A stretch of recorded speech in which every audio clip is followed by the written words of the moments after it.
All right, so let's start with the big story that we are tracking on Fineprint tonight. Ukraine's audacious decision to launch a deep incursion into Russian territory has sent shock waves throughout the battlefield. And our next story explores as to how the Ukrainian forces now pressing further into Russian territory. The apprehensions of a potential Russian retribution continue to grow ever larger, especially with the revelation that Kiev is now deploying Western weapons inside of Russia's border for its incursion. Take a look.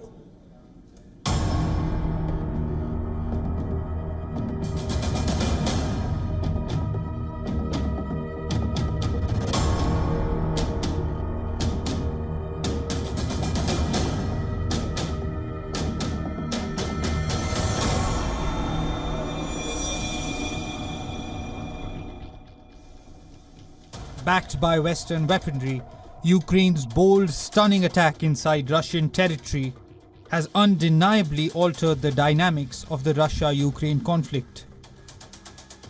Aided by US-supplied ATACMS missiles, German Marder and US Striker armored vehicles, alongside British Challenger and American tanks, Ukrainian troops continue their blitzkrieg inside Kursk.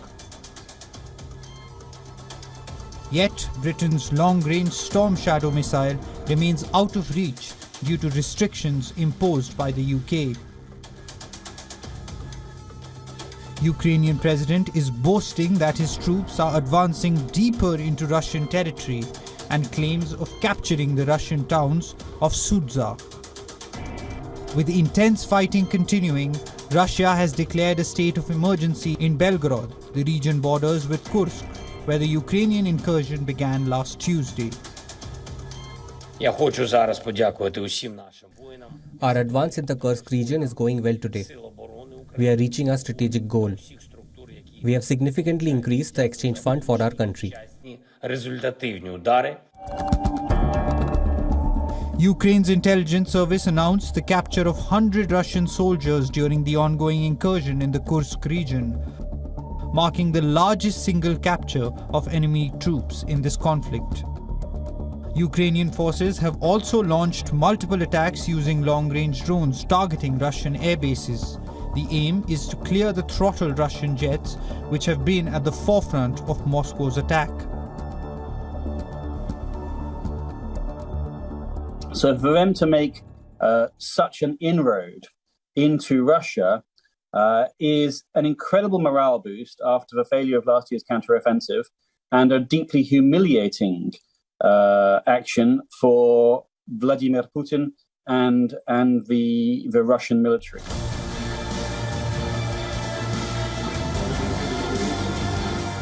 Russia has rushed additional troops and weaponry to Kursk. Moscow claims to have liberated several villages recaptured by Ukrainian troops. The territory currently under Ukrainian control is by itself of little economic or strategic value, but a big morale booster for Kyiv and an embarrassment for Moscow.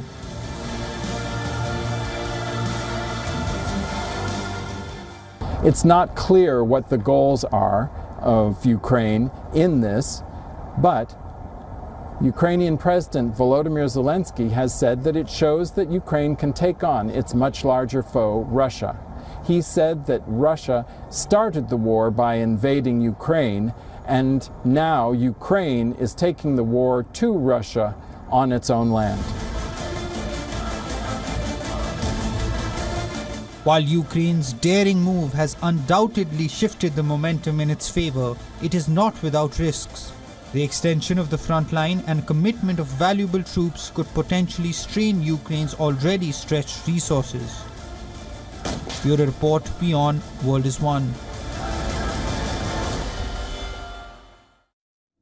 All right, so those are some of the developments that are taking place on the battlefield. And to tell us more in terms of how things can, of course, play out from here, we're being joined by Ambassador Joachim Bitterlich, who is a former national security advisor to the former German Chancellor Helmut Kohl, and who's also the former German ambassador to NATO. Ambassador Bitterlich, thank you very much indeed for joining us here on WION. And let me in fact start off by asking you, in your opinion, how do you think Moscow is, of course, reacting to reports to the fact that Ukraine is in fact using Western weapons for carrying out this incursion into Russian territory? Well, it's not the first time that Russia has mentioned the case of Western weapons, and they have even shown in Moscow some months ago, in May, weapons the Russians have conquered in eastern Ukraine, in the Donbas region, and they showed up French, German, and American weapons. Therefore, for me, no news, no valuable news insofar. But how do you think the Americans would, of course, be looking at these developments? Because so far, it is the United States of America which had, backed the Ukrainians with their weapons. They had said that Ukraine can use these Western weapons so long as it is defending itself on its territory. But the fact that Ukraine is now on the offensive, it has carried out an incursion into Russia. How do you think the United States would look at it, considering the explosive nature of escalation this could result in? Well, I understand Americans or Western Europeans are looking at this incursion with a certain nervosity, because reflecting what will be, first of all, the goal, what will be the real result of it.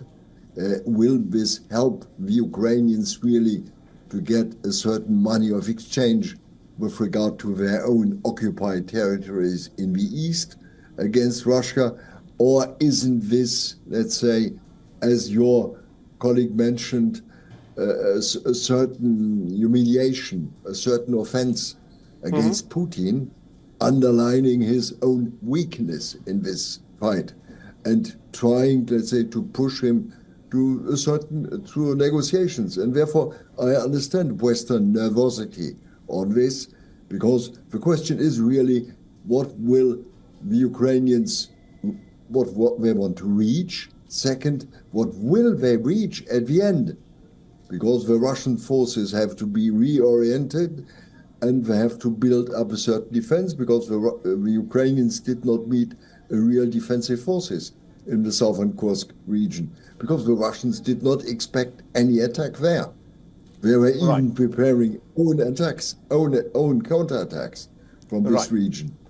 Because it's the region with weaknesses of the Russians. And therefore, let's say, it's difficult to judge exactly what will be first the Russian response. Right. The Russian response has to be severe. I read voices from southern Russia who are asking for a severe answer of the Russian leadership insofar, because it's Russian territory, it's not Ukrainian territory, it's not the territory of anyone else. Kursk, don't forget, in the history of the Second World War, the Kursk battle has been one of the most important battles of the war between Russia and Germany at that time. It's of symbolic nature for Russia. And therefore, I think the Ukrainians have taken a certain risk. Let's see how far they are able, let's say, to play, let's say, to be within a certain risk management. All right. Yeah. All right. I think you've summed it up beautifully there. Thank you very much indeed, Ambassador Bitterlich, for joining us and getting us that perspective there. A pleasure as always. Goodbye. For all the latest news, download the WION app and subscribe to our YouTube channel.